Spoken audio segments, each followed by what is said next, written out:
AVM Saravanan அவர்களோடு என்னுடைய நட்பு அப்படின்றது ஏறக்குறைய 50 ஆண்டுகளாக இருக்கு. அவர் ஏவிஎம் ஸ்டுடியோ நிர்வாக பொறுப்பில் இருந்த போதிலிருந்து அவர் இத்தனை படங்களை தயாரித்த காலகட்டத்தில் எல்லா காலகட்டத்திலும் அவரோடு நெருக்கமாக பழகக்கூடிய வாய்ப்பு எனக்கு அமைஞ்சது. அதை தாண்டி ஏவிஎம் நிறுவனத்தினுடைய புதுமை படத்தில் பாரதி ராஜா இயக்கிய போது அந்த படத்தில் உதவி இயக்குனர் அப்படிங்கக்கூடிய வாய்ப்பு எனக்கு கிடைச்சது.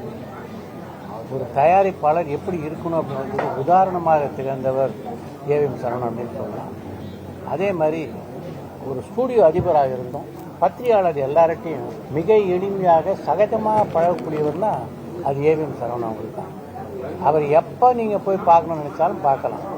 அவருடைய கதவு அந்த அளவுக்கு திறந்துருக்கும். அவர் பார்க்கணும்னு ஒரு ஃபோன் பண்ணிங்கன்னா போதும் உடனே வரப்படுவார். அந்த அளவுக்கு ஒரு பண்பான மனிதன். எனக்கும் அவருக்கு ஒரு மிகப்பெரிய சென்டிமெண்ட் உண்டு. என்னுடைய முதல் படமான மண்வாசனை படத்துடைய 100வது நாளுக்கு அவர் தான் தலைமை தாங்கி நடத்தினார். அது மட்டும் இல்லாமல் என்னுடைய நான் தயாரித்த பல திரைப்பட விழாக்கள் பார்த்தீங்கன்னா அவர் இல்லாமல் நான் விழா நடத்தியிருந்தே இல்லை. இதெல்லாம் தாண்டி அவருடைய திரை வாழ்க்கையை பதிவு செய்யக்கூடிய வாய்ப்பும் எனக்கு அமைஞ்சது.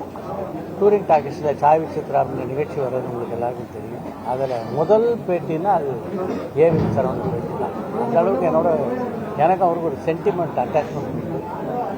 தன்னுடைய சினிமா பயணத்தை முழுமையாக அதில் மிக அழகாக சொல்லியிருந்தார். அவரை இழந்தது தமிழ் சினிமாவுக்கு மிகப்பெரிய இழப்பு. தமிழ் சினிமாவுக்கு மட்டும் இல்லை, அகில இந்திய ரீதியில் இந்திய பட உலகக்கே மிகப்பெரிய இழப்பு அப்படின்னா ஒரு தயாரிப்பாளர் எப்படி படங்களை திட்டமிட வேண்டும், கதை விஷயத்திலாம் எந்த அளவுக்கு பங்கு வர வேண்டும் அப்படின்றதுக்கெல்லாம் ஒரு உதாரணமாக இருந்தவர். அவருடைய மறைவு தாங்க முடியாத ஒன்று.